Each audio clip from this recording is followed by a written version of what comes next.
दोस्तों, भीड़-भाड़ से अलग होकर जब भी कोई इंसान अपने साथ अकेले में समय बिताता है, तभी उसके दिमाग में नौ-नौ प्रकार की चिंताएं जन्म लेने लगती हैं। मनुष्य की प्रवृत्ति ऐसी है कि वो ज़्यादातर समय नकारात्मक ही सोचता रहता है। अपने लक्ष्य को कैसे प्राप्त किया जाए, ये सोचने की जगह वो ये सोचता रहता है कि अगर लक्ष्य पूरा नहीं हुआ तो मैं क्या करूँगा। और इस प्रकार की नकारात्मक विचारधारा के कारण जीवनोपरांत डर डर कर जीता रहता है। अगर पूरी बुद्धिमानी और सजगता के साथ इस डर को समझा जाए तो यही डर इंसान के पतन का कारण भी बनता है। ऐसा मनुष्य जो खुद पर संदेह करता है, भला वो कैसे सफल हो सकता है। लेकिन बुद्धिमानी से अगर इस डर का उपयोग किया जाए तो यही डर उसकी सबसे बड़ी ताकत बन सकता है। काश केवल एक बार उसने खुद पर विश्वास किया होता तो उसे मालूम होता कि उसके डर में ही उसकी ताकत का रहस्य छुपा हुआ है। ये कहकर सन्यासी चुप हो गया और चुपचाप अपने कदमों पर ध्यान लगाते हुए जंगली घास पे आगे बढ़ने लगा। संध्या का समय था। सन्यासी और एक लकड़हारा जंगल में से होकर गांव की तरफ निकल रहे थे। सन्यासी के ये शब्द सुनकर लकड़हारे को कुछ समझ में नहीं आए। वो सोच रहा था कि अगर डर में ताकत कैसे हो सकती है। डर तो आदमी को कमज़ोर बनाता है। अपने मन की उत्सुकता को जब वह काबू नहीं कर सका तो उसने सन्यासी से पूछा कि हे महात्मा, ना आप ये क्या कह रहे हैं कि डर में ताकत कैसे होती है। डर तो आदमी को कमज़ोर बनाता है, उसे तो अपना डर दूर करना चाहिए। लकड़हारा अपनी बात पूरी कर पाता उससे पहले ही उसे एक शेर की दहाड़ सुनाई दी। शेर की गर्जन सुनकर लकड़हारे का रोम रोम कांप गया। उसके कान खड़े हो गए। जंगल से आती एक आहट उसे सुनाई दे रही थी। उसके कदम वहीं पर जम गए थे। वो भी नहीं पा रहा था और उसे पता था कि थोड़ी सी हरकत करके उसकी जान जोखिम में डाल सकती है। उसका दिल तो तेजी के साथ धड़क रहा था, लेकिन फिर भी वो अपनी सांसों पर काबू पाने का प्रयास कर रहा था। कुछ देर बाद जब खतरा टल गया तब सन्यासी ने कहना शुरू किया कि सन्यासी ने कहा कि अभी जब तुम डरे हुए थे तो तुम्हारे शरीर का रोम रोम जाग रहा था या कांप रहा था। जंगल से आ रही छोटी छोटी सी आहट पर भी तुम्हारा ध्यान लगा हुआ था। तो इस प्रकार अपने मन के डर के कारण तुम होश में आ पाए, तुम पूरा ध्यान लगा पाए। इससे पहले जब तुम्हें कोई शेर की दहाड़ सुनाई नहीं दी थी, तब तक तुम अपने विचारों में खोए हुए थे। लेकिन जैसे ही तुम्हें शेर की दहाड़ सुनाई दी, वैसे ही तुम्हारे सारे विचार गायब हो गए और हम वर्तमान में उपस्थित हो गए थे। या तुम्हें अभी शेर से बचकर भागना या फिर उससे लड़ना होता तो तुम्हें अपने शेर की वो क्षमता देखने को मिलती जो आज तक जीवन में तुमने खुद भी महसूस नहीं की होगी। जब कोई कुत्ता तुम्हारे पीछे दौड़ता है, उस समय तुम्हारी जो रफ्तार होती है वो तुम्हारी आम जिंदगी से कई ज़्यादा होती है। साधारण जीवन में जब तुम इतने तेज दौड़ नहीं पाओगे तो जितना कि एक कुत्ते के सामने दौड़ पाओगे। ये ताकत या कहें कि हमारे शरीर की क्षमता अभी देखने को मिलती है। जब हमारा मन डर में होता है, किसी डरावनी परिस्थिति में हमारा मस्तिष्क और हमारा शरीर अपने उच्चतम श्रेणी में काम करता है। जो काम तुम आम जिंदगी में नहीं कर पाते वो तुम्हें डरा कर कराया जा सकता है।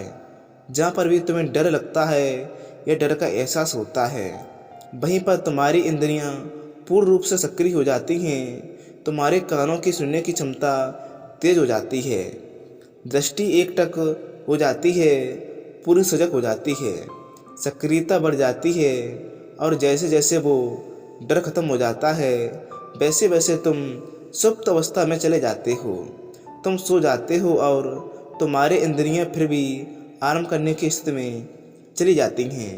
सन्यासी ने लकड़हारे से कहना शुरू या जारी रखा कि परीक्षा से एक दिन पहले जो याद करने की तुम्हारी गति होती है, तुम्हारी क्षमता होती है, वो साधारण याद करने की क्षमता से कई तेज होती है।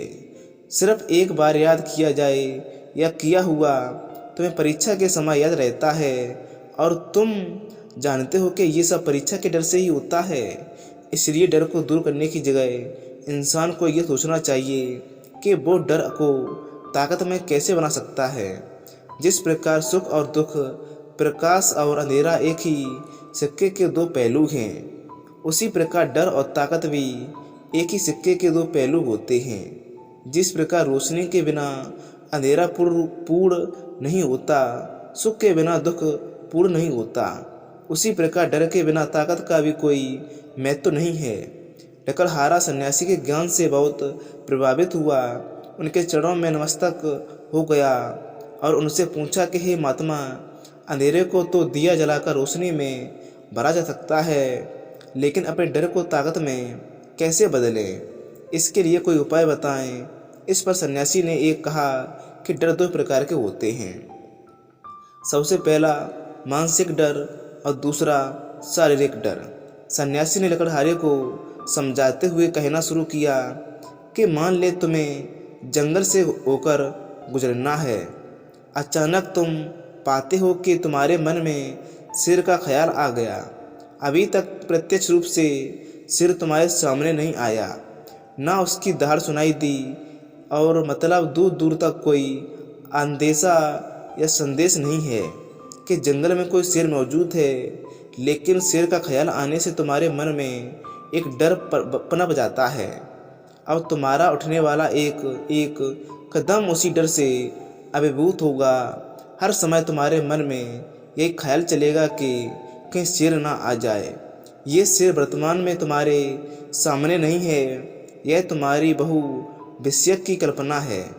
इसी प्रकार जो मनुष्य अतीत और भविष्य की चिंताओं में डूबा रहता है, वो मानसिक डर का शिकार हो जाता है। इसी पिंडबा के कारण वो अपने जीवन में जितने भी निर्णय लेता है, वो सारे मानसिक डर से ग्रस्त होते हैं। इसलिए ज़्यादातर मनुष्य पूर्ण रूप से अपने निर्णय पर भरोसा नहीं कर पाते, और यही निर्णय या फिर फैसले जो आधे मन से लिए जाते हैं, मनुष्य के कार्य को पूरा नहीं होने देते। लेकिन ये भी सत्य है कि मानसिक डर के कारण ही इंसान अपनी तैयारी पूरी करता है। अगर तुम्हारे मन में शेर का ख्याल नहीं आएगा तो तुम शेर से सुरक्षा के लिए कोई भी कदम नहीं उठाओगे। लेकिन अगर तुम्हें शेर का ख्याल आ गया तो तुम उससे सुरक्षा के लिए कोई ना कोई तरीका ज़रूर अपनाओगे। तो इसलिए मानसिक डर बेकार नहीं होता है, वो आपकी सुरक्षा को और ज़्यादा मजबूत भी करता है। लेकिन समस्या तब शुरू होती है जब आप चाहकर भी कुछ नहीं कर सकते हो, लेकिन उसके बावजूद आप मानसिक डर झेल रहे होते हैं। तो उदाहरण के लिए कुछ मनुष्य हमेशा ये सोचते रहते हैं कि उन्हें कोई बीमारी ना हो या कोई बीमारी ना हो जाए, उनकी या उनके साथ कई दुर्घटनाएं घट जाए, कहीं उनके साथ कोई धोखा ना दे। लेकिन इन सब घटनाओं का उनका मन कोई जोर नहीं होता है, ये उनके साथ या उनके हाथ में नहीं होता है। अगर दुर्घटना होनी है वो तो होकर ही रहेगी, अगर बीमारी होनी है तो बीमार होकर ही रहेगी। अच्छा खाना पान और अच्छी दिनचर्या का पालन करने के बाद भी अगर कोई मनुष्य बीमार हो जाता है तो ये उसके नियंत्रण के कारण उसके परे की बात है। अपनी तरफ से उसने पूरी कोशिश की और यही उसका कर्तव्य था। उसमें कोई कुछ क्या कर सकता है। जो घटनाएं इंसान की पहुंच के परे होती हैं वो उनसे भी परेशान होता रहता है, उनसे भी उसका मन घबराता रहता है, और यही मानसिक डर उसके पतन का कारण भी बनता है। और यही मानसिक डर अगर सही तरीके से इस्तेमाल किया जाए तो मनुष्य समझदार और अनुभवी कहलाएगा। जो इंसान ये सोचता है कि कांटे सिर्फ दर्द देने के लिए ही बने हैं, वो ये भूल कर जाता है, या ये उसकी भूल है कि कांटे ही फूल की सुरक्षा करते हैं। इसी प्रकार एक ज्ञानी मनुष्य किसी भी चीज़ का उपयोग अपने सकारात्मक तरीके से कर सकता है, लेकिन एक अज्ञानी मनुष्य अपनी अज्ञानता बस उन चीज़ों को भी छोड़ देता है जो उसके लिए उपयोगी होती हैं। विवेकशील मनुष्य फेंके गए पत्थरों का भी इस्तेमाल कर एक बड़ा महल खड़ा कर लेता है, लेकिन एक वैज्ञानिक मनुष्य उन पत्थरों को दूर फेंक देता है। अगर किसी मनुष्य को अपने मानसिक डर को ताकत में बदलना है तो उसके कुछ नियम हैं, कुछ उपाय हैं। सबसे पहला उपाय अपने विचारों का निरीक्षण। हम अगर अपने जीवन में अपने विचारों का निरीक्षण करेंगे तो हम पाएंगे कि ज़्यादातर विचार हमारे काल्पनिक होते हैं, और इसलिए जो डर उन विचारों के कारण पनपता है वो भी काल्पनिक होता है। ज़्यादा सोचने वाले लोगों को जब सोचने के लिए कुछ नहीं मिलता है तो निरर्थक या निरर्थक बातों के बारे में सोचते रहते हैं, और वो बेकार के विचार उसे तो परेशान करते ही हैं, साथ के साथ उसके परिजनों को, उसके सगे संबंधियों को भी परेशान करते हैं। इसलिए ज़्यादा सोचने वाले लोगों को यह समझना चाहिए कि मन में उठ रहे तमाम विचारों में से काम के विचार कौन कौन से हैं और बेकार के विचार कौन कौन से हैं। जो बेकार के विचार हों उन्हें दूर करते जाओ, और जो सार्थक विचार हों उनको गहराई से सोचना शुरू करो।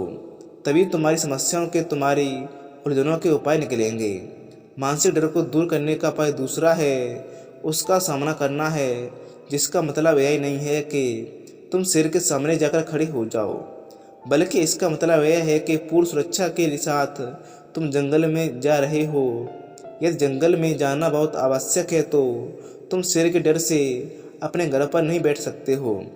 इसी प्रकार मनुष्य के जीवन में बहुत सारे डर होते हैं, जैसे कि परीक्षा का डर, लक्ष्य न पाने का डर, झूठ बोलने का डर, सच के पता लग जाने का डर, अपनों को खो देने का डर, दुर्घटना हो जाने का डर। लेकिन जैसे जैसे समय के साथ इन डरों का सामना किया जाता है वैसे वैसे ये डर जीवन से दूर होते चले जाते हैं। अगर तुम इनसे बचने का प्रयास करते हो तो ये जीवन भर तुम्हें सताते रहेंगे।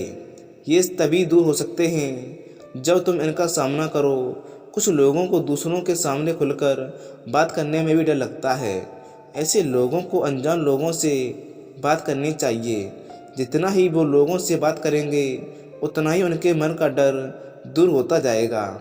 मानसिक डर को ताकत में बदलने का तीसरा उपाय है अपने डर को स्वीकार करना है। बहुत से लोग अपने डर को स्वीकार नहीं कर पाते। अगर आप उनसे पूछेंगे कि उन्हें किस चीज़ से डर लगता है तो वह साफ इनकार कर देंगे कि उन्हें किसी भी चीज़ से डर नहीं लगता है, लेकिन दूसरों की नज़रों में ऊंचा उठने के लिए ये झूठ बोल देते हैं या उन्हें बहुत महंगा पड़ता है। अगर वो अपने डर को स्वीकार करना ही सीखेंगे या नहीं सीखेंगे तो वो जीवन पर्यंत उस डर से मुक्त नहीं हो पाएंगे। इसलिए समझदारी इसी में है कि अपने डर को स्वीकार करना सीखें। अगर आपको किसी भी चीज़ से डर लगता है तो किसी शर्म की बात नहीं है। हर इंसान को किसी न किसी चीज़ से डर जरूर लगता है, और आप पाएंगे कि जैसे ही आप अपने डर को स्वीकार करते हैं वैसे ही आपका डर खत्म होना शुरू हो जाएगा। और जितना ही आप अपने डर को छुपाने की कोशिश करेंगे आपका डर उतना ही मजबूत होता चला जाएगा। ये सारे तरीके तुम्हारे मानसिक डर को दूर कर सकते हैं, लेकिन शारीरिक डर को दूर करने के लिए तुम्हें दूसरे तरीके अपनाने होंगे। सबसे पहले ये समझो कि शारीरिक डर कौन सा होता है। मान लो तुम किसी जंगल से गुजर रहे हो और अचानक तुम्हारे सामने शेर आ जाता है। तुमने पहले नहीं सोचा था कि शेर तुम्हारे सामने आ सकता है, लेकिन जब वो तुम्हारे सामने आता है तो तुम्हारी सारी शारीरिक गतिविधि और शिथिल हो जाती है। तुम्हारी सांसें अटक जाती हैं, मस्तिष्क काम करना बंद कर देता है और तुम्हारा दिल तेजी से के साथ धड़कने लगता है। तो इसलिए जब चीज़ बिना सोची बात तुम्हारे साथ घटित होती है तो हमारा शरीर उस डर को महसूस कर पाता है, और वही सारी रिस्क डर कहलाता है। ऐसे समय में शारीरिक डर को दूर करने के कुछ उपाय हैं, कुछ तरीके हैं। सबसे पहला उपाय तो यही है कि अपने ऊपर संयम रखें। जब किसी मनुष्य के साथ बिना सोची बात घटती है तो सबसे पहले उसका संयम टूट जाता है और संयम टूटने के साथ उसका मस्तिष्क काम करना बंद कर देता है और इसी वजह से सोचने वाले और समझने की क्रिया भी रुक जाती है, क्योंकि हमारा शरीर उसी प्रकार कार्य करेगा। इस प्रकार हमारा मस्तिष्क उसे निर्देश देगा। अगर मस्तिष्क की सोचने की शक्ति खत्म हो जाएगी तो हमारा शरीर भी शिथिल हो जाएगा। तो इसलिए अगर कठिन समय में मनुष्य अपने ऊपर संयम रखता है तो उसका मस्तिष्क सही तरीके से काम कर पाता है और वो सही निर्णय ले पाता है, लेकिन उस परिस्थिति में तत्काल बाहर आ सकता है। और यहाँ पर दूसरा उपाय है समझने का, ये भी है कि जीवन में कुछ भी घटित हो सकता है। जीवन बड़ा चमत्कारिक होता है, वो हमारी सोच के अनुरूप होता है, ये हमारी सोच के अनुरूप चलता है, बल्कि उसमें कुछ भी हो सकता है और यही जीवन की खूबसूरती होती है। अगर आपको आज ही पता चल जाए कि आने वाले 10 साल तक आप क्या कर पाएंगे तो आपकी जीवन में रुचि खत्म हो जाएगी। लेकिन अगर जीवन एक रहस्यमय किताब की तरह बना रहेगा तो आप अपने जीवन से कभी थक नहीं पाओगे। आपका जीवन आपको आश्चर्यचकित करता रहेगा। इसलिए यह समझो कि जीवन में कुछ भी घटित हो सकता है तो हमारी सोच से परे भी घटित हो सकता है। इसलिए कुछ अनुमान मत करना या कुछ अनुमान मत लगा लेना। कि सोच को लेकर सन्यासी ने अपनी बात खत्म करते हुए कहा कि इन तरीके से तुम अपने मानसिक और शारीरिक डर को कैसे दूर कर सकते हो और आनंद से भरा हुआ जीवन भी कैसे जी सकते हो। दोस्तों, ये कहानी आपको कैसी लगी है कमेंट बॉक्स में कमेंट करके ज़रूर बताएं। और जो दोस्त आपको डरते हैं या किसी भी चीज़ से उनको डर लगता है तो उन तक ये कहानी ज़रूर शेयर करें। तो नमस्कार दोस्तों, आपको ये कहानी कैसी लगी है, इसलिए इस चैनल को सब्सक्राइब कर लें और आपको मिलते हैं नेक्स्ट वीडियो में। धन्यवाद एंड नमो बुद्धाय।